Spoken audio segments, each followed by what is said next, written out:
Batuk pilek ini nih gimana nih dok? Apakah pure hanya karena polusi udara yang tidak baik atau memang ada faktor lain dok? Polusi udara itu sangat-sangat erat kaitannya dengan berbagai penyakit, khususnya adalah penyakit saluran pernapasan dan penyakit paru ya. Banyak, saya kasih contoh aja, pasien saya nih agak meningkat ya.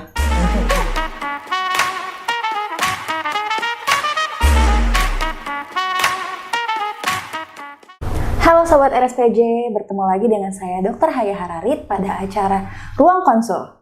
Pada hari ini kita akan membahas tentang isu topik yang hangat dibicarakan akhir-akhir ini, yaitu tentang polusi udara yang sangat buruk di Jakarta. Pada hari ini kita berkesempatan untuk melakukan konsultasi dengan dokter spesialis paru Rumah Sakit Pertamina Jaya, Dr. Ninyoman, spesialis paru. Halo dokter, apa kabar? Baik, Dokter Haya bagaimana? Alhamdulillah sehat. Ya. Kita ngobrol-ngobrol aja ya dok hari ini ya. Santai saja ya. Ya, gimana nih dok pendapat dokter tentang polusi udara di Jakarta yang sekarang kualitasnya semakin buruk nih dok? Memang kita sebagai warga Jakarta ya, khususnya Jabodetabek deh, bukan Jakarta aja, kayaknya di Banten juga kan, itu kualitas udara yang ada di tempat kita itu sampai pernah nomor 2 di dunia, nomor 3 gitu. Itu sangat sedih ya, karena mengingat bahwa polusi udara itu sangat-sangat erat kaitannya dengan berbagai penyakit, khususnya adalah penyakit saluran pernapasan dan penyakit paru ya. Banyak, saya kasih contoh aja, pasien saya nih agak meningkat ya di rumah sakit, karena pasien asma yang tadinya tidak kambuh menjadi kambuh. Kemudian pasien yang tadinya di poliklinik juga jadi banyak yang datang dengan keluhan yang tadinya dia tidak pernah sakit, kemudian menjadi batuk-batuk lama dan tidak sembuh-sembuh begitu ya. Keluhan pasien tuh banyak begitu, mungkin ada kaitannya dengan polusi itu. Oke. Tadi dokter udah sempat menyinggung nih yang asma-asma kumat. Kita lihat juga orang-orang yang tiba-tiba batuk pilek. Kita kan baru selesai nih dok dari fase COVID. Batuk pilek ini nih gimana nih dok? Apakah pure hanya karena polusi udara yang tidak baik atau memang ada faktor lain dok? Ya bisa saja sih ada faktor lain juga, tetapi polusi udara ini akan memperberat Dokter Haya. Jadi dia memperberat. Seperti saya bilang tadi, misalnya orang yang asmanya sudah terkontrol pada saat terakhir-akhir ini, padahal dia sudah pakai controller, misalnya obat controller, tahu kan Dokter Haya, seperti contohnya yang dia harus pakai 2 kali per hari, yang ada golongan, ada long acting beta 2 yang dikombinasi dengan inhaler corticosteroid. Itu kan adalah obat untuk mencegah supaya dia tidak kambuh. Nah, akhirnya jadi kambuh gitu. Bahkan karena rumah sakit kita kan dominan juga pasiennya adalah pasien pensiunan, jadi notabene umurnya pasti di atas 60 tahun ya. Betul. Nah, itu juga banyak yang masuk karena bronkopneumonia atau pneumonia gitu, infeksi di saluran napas bawah, atau bisa juga ISPA, infeksi saluran pernapasan akut. Oke. Gitu. Nah, membahas dari gejala-gejala yang muncul nih dok, kapan sih dok kita mengedukasi masyarakat mulai berobat ke rumah sakit atau ke klinik-klinik terdekat dok? Apakah dari baru timbul gejala atau dievaluasi dulu dok beberapa hari di rumah? Oke. Sebaiknya sih, karena ada polusi udara yang sangat membahayakan ya, itu notabene adalah gas beracun ya. Ini sama sih sebetulnya patogenesisnya dengan kalau seorang perokok menghirup gas beracun itu dari rokok ya, dia kan mengandung nikotin. Sementara di udara yang polusi ini dia juga ada kandungan karbon monoksida ya, yang itu yang menyebabkan saluran nafasnya itu menjadi bereaksi. Nah, lama-lama kan dia bisa menimbulkan kerusakan, seperti yang kita kenal dengan nanti parunya menjadi emfisema seperti itu ya. Jadi jangan ditunda. Kalau sudah mulai, aduh tenggorokan saya nggak enak nih, batuk, terus sudah mencoba dengan obat warung, mungkin kadang kan masyarakat coba dulu minum ini ternyata nggak sembuh, itu harus segera ke dokter, terutama dokter paru tentu saja ahlinya, atau kalau cuma di atas mungkin boleh ke THT. Oke, jadi semakin cepat memang semakin baik ya dok ya. Oke. Tapi kalau misalkan untuk pasien-pasien yang butuh treatment tertentu nih dok, seperti kayak tadi dokter bilang yang orang-orang tua, lansia, atau anak-anak, ada nggak sih dok proteksi lebih yang bisa untuk mencegah jangan sampai sakit dokter? Oke.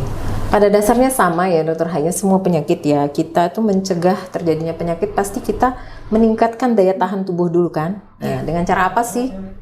banyak istirahat, kemudian makan makanan bergizi, ada sayuran, ada buah-buahan. Mungkin untuk anak-anak dia harus minum susu gitu, atau dia minum sirup multivitamin atau sirup yang mengandung antioksidan. Karena apa? Karena polusi udara itu kan termasuk stres oksidatif namanya di dalam saluran nafas kita. Jadi kita lawan dengan antioksidannya. Antioksidannya adalah seperti multivitamin atau makanan bergizi pun sudah mengandung antioksidan gitu ya. Dan untuk anak-anak khususnya kita batasi dia untuk main di luar.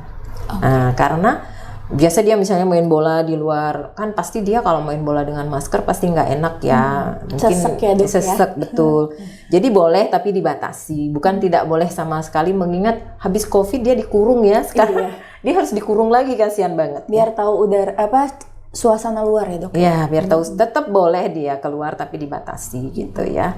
Atau mungkin kita bisa juga melihat-lihat, kan sekarang udah banyak ya yang namanya di internet itu pasti ada sekarang berapa sih tinggi kandungan polutannya, kan ada tuh. Kalau dia memang lagi bagus, bolehlah keluar. Tapi kalau lagi tinggi-tingginya jangan keluar dulu gitu.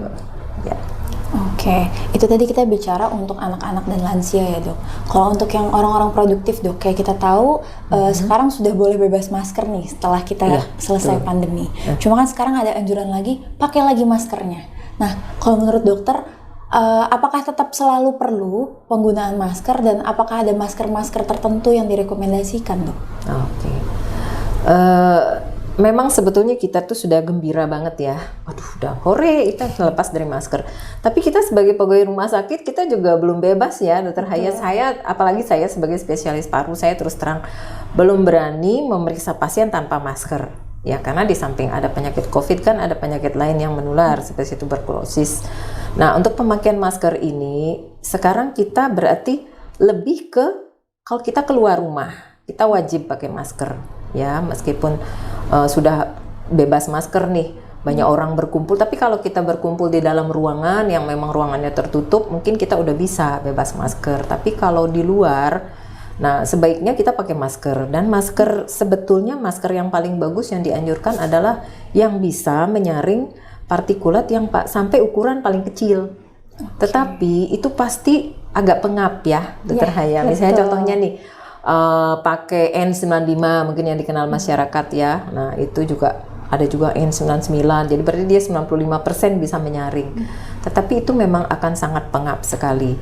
Dan harganya juga mahal. Betul. Betul sekali kan. Jadi paling tidak kita mengurangi ya, meskipun kita menggunakan masker bedah itu masih boleh, atau masker bedah kita double dengan masker kain, bisa juga kalau lagi naik motor, atau juga ada kan masker-masker rider gitu yang ada yang dijual. Nah, sebaiknya apalagi pengendara motor sebaiknya sangat-sangat dianjurkan untuk menggunakan masker.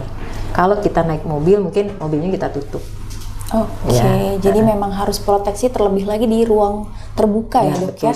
Kalau dulu kan ruang terbuka kita bebas merdeka menghirup udara gitu. Iya, kalau sekarang ruang terbuka justru. Iya, betul. Oke. Terus ini, Dok, ada satu topik yang waktu itu cukup menarik, yaitu tentang healing paru. Jadi kayak anak-anak atau orang sesekali disuruh ke daerah-daerah yang di luar kota, kota-kota besar untuk healing paru-parunya. Menurut dokter gimana tuh, Dok? Nah, bagus sekali itu. Di samping memang itu adalah kebutuhan kita ya untuk di samping kan pangan, papan kan juga butuh hiburan ya. Takut itu salah satu kebutuhan manusia sebetulnya untuk liburan. Ya, untuk liburan itu jangan pilih mall seperti itu lagi. Jadi kita milihnya pegunungan yang notabene jauh dari Jabodetabek. Nah, kita menghirup udara segar di situ, itu sangat bagus untuk paru-paru ya. Jadi tidak hanya paru-parunya yang healing ya, Dok ya, tapi pikiran betul. Juga healing, betul. Betul sekali. Jadi kan itu membuat kita tuh jadi kalau kita gembira kan berarti hormon endorfin kita meningkat ya. Betul. Kita jadi gembira, kemudian itu juga membuat kita terhindar dari sakit gitu. Oke. Menarik sekali ya, Dok ya, memang topik tentang polusi udara ini, karena memang momennya sangat dekat dengan pasca selesai COVID, muncullah ini. Nah, Dok, kalau untuk selain healing paru tadi nih, Dok, kalau untuk kita yang ingin berolahraga, kan ada jam-jam pengen olahraga bisa pagi atau olahraga sore. kayak tadi dokter bilang kan pengap ya dok kalau harus pakai masker. Iya. Kapan dok baiknya kalau kita tetap mau olahraga outdoor? Kapan sih dok waktu-waktu yang kira-kira masih dianjurkan gitu? Atau sekarang lebih diutamakan olahraga indoor? Menurut dokter gimana dok? Oke. Kan kita kebutuhan olahraga biasanya yang bagus kan 3 kali seminggu ya, 3-4 kali seminggu. Berarti kita kan kalau mau hari-hari kerja, kita kan tahu bahwa kalau orang kerja pasti polusi udaranya jadi meningkat. Kenapa? Karena mobil kan tahu sendiri terhaya, mobil pada keluar semua kan. Itu berarti kita olahraganya di weekday, kita olahraga yang indoor saja. Nanti kalau pas weekend mungkin kita kan sudah agak menurun nih, bolehlah kita berolahraga gitu. Boleh kita berolahraga di luar.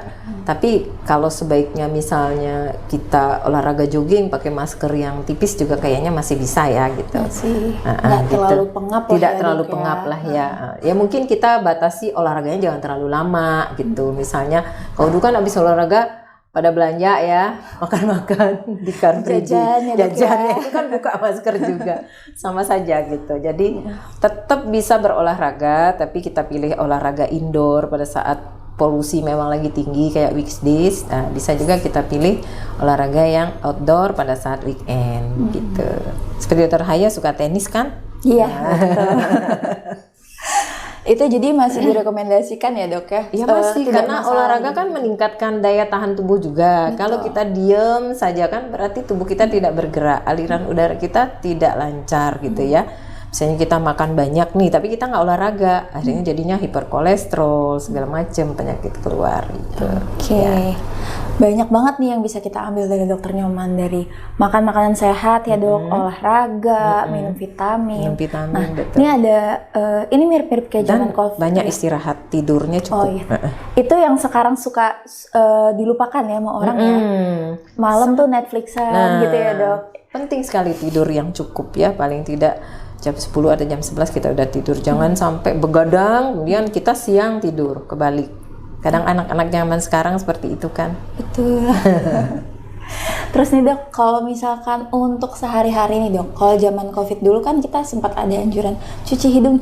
Kalau untuk polusi ini ngaruh nggak sih dok untuk masalah cuci hidung? Cuci hidung sebetulnya pengaruh juga ya kan untuk mengurangi yang menempel di hidung seperti itu. Tapi kalau dia sudah masuk ya sebetulnya nggak ada gunanya juga ya kan, dia udah masuk aja ke dalam saluran napas kita. Tapi sebetulnya kita sudah punya pertahanan paru ya, ada pertahanan mekanik, fisik. Jadi kalau ada benda asing yang masuk ke dalam tubuh kita akan bersin kan biasanya. Nah itu sebenarnya dia udah mengeluarkan suatu, seperti dia masuk racun pun dia akan berusaha untuk mengeluarkan racun itu kalau dia masuk ke dalam. Tapi kita harus punya daya tahan tubuh yang bagus dulu nih gitu ya. Gitu. Cuci hidung boleh-boleh saja sih. Apalagi misalnya pasien dengan, mungkin lebih banyak pada pasien yang punya riwayat sinusitis, yang memang selalu ada lendir di dalam hidung seperti itu ya dianjurkan untuk cuci hidung seperti itu. Oke. Kita geser dikit nih dok. Tadi kan udah dari pencegahan. Kalau sudah terlanjur nih dok, terkena dampak, misalkan sudah kena pneumonia atau misal asmanya jadi sering kumat, saran dokter gimana dok untuk masyarakat Jakarta? Oke. Pastilah berobat ya ke dokter ahlinya, paling penting. Kita berobat ke spesialis baru dimanapun, apalagi sekarang masyarakat kan rata-rata sudah punya BPJS kan. Nah, jadi kalau sudah punya BPJS manfaatkanlah berobat ke tempat-tempat memang rujukan di situ. Kalau memang sudah berat, apalagi sudah kan zaman sekarang orang punya saturasi di rumah, udah turun saturasi, itu segera ke UGD. Kalau misalnya yang sampai saturasi turun, sesak nafas, terutama yang asma, seseknya udah, apalagi ujung tangan udah mulai biru, itu berarti kita udah kekurangan oksigen gitu ya. Tapi kalau memang masih ringan seperti itu, mungkin bisa ke poliklinik terdekat dulu kan, poliklinik yang ada di Vaskes 1 dulu. Mungkin kalau memang diperlukan untuk dirujuk, pasti dirujuk ke spesialisnya kan, seperti itu. Oke. Ya. Jadi memang banyak sekali PR yang kita punya ya dok, Ya, karena betul. faktor ini. Oke. Kalau dari dokter kira-kira ada lagi nggak sih dok supaya kalau kita udah terkena dampaknya, udah ini kan masalahnya, misal orang tuanya, anaknya di rumah, orang tuanya yang ngantor, keluar-keluar, pulang nanti orang tuanya batuk, anaknya ketularan. Betul. Itu kan akan muter-muter terus ya dok ya. Betul. Apakah ada saran apa sebaiknya masih WFH atau gimana dok? Itu dia. Tergantung kebutuhan ya, Dokter Haya. Saya rasa sih pemerintah sudah bagus ya. Ada kemarin ada KTT ASEAN itu kan juga ada WFH juga ya. Terasa juga kan lebih lebih biru langitnya. Lebih biru langitnya, terus jalannya lebih lancar. Nah, saya rasa memang dibutuhkan juga untuk WFH seperti itu ya. Kalau saran dari dokter paru, sepanjang si pekerjaan itu memungkinkan untuk WFH. Kalau kita kan nggak mungkin ya. Kalau kita hospital nggak bisa kita WFH, pasti kita yang sebagai ujung tombak mengobati pasien yang sakit. Kalau kita di rumah bagaimana mengobati ya kan? Kita juga WFH sih sebenarnya, work from hospital. Betul. Iya dokter. Jadi ini banyak sekali ya sobat RSPJ yang bisa kita tarik materi-materi dan insight-insight dari dokter Nyoman. Dan memang polusi udara itu sangat menjadi PR buat kita ya dok. Jadi tadi kalau bisa saya tarik kesimpulan, pertama itu kita harus ningkatin daya tahan tubuh dulu ya dok. Makan makanan bergizi, cukup istirahat, minum multivitamin, tetap olahraga dan cukup istirahat. Terus kalau memang sudah ada gejala atau memang punya basic ya ada sakit asma atau sakit paru lain, segera ke layanan kesehatan terdekat. Untuk dokter Nyoman mungkin ada tambahan lagi dokter? Dan untuk pasien yang misalnya dia sudah punya basic seperti asma berat atau PPOK berat, dia harus rajin menggunakan controller. Itu sangat penting. Misalnya dia udah bebas controller, dia jarang pakai controller, tapi kalau lagi ada polusi udara seperti ini, kita anjurannya gunakan setiap hari. Untuk apa? Untuk mencegah eksarsebasi. Oke, dan jangan lupa kontrol ya dok. Betul sekali, dokter. Jadi jangan hanya kontrolernya, tapi kontrol ke dokter setiap bulan ya. Oke, terima kasih banyak dokter Nyoman untuk kesempatan hari ini. Oke sobat RSPJ, untuk hari ini mungkin itu yang kita bahas. Nanti kita bahas lagi ke topik-topik lain yang lebih menarik lagi ya dok ya. Terima kasih banyak dokter Nyoman. Sampai ketemu di ruang konsul selanjutnya. Sampai jumpa. Sampai jumpa.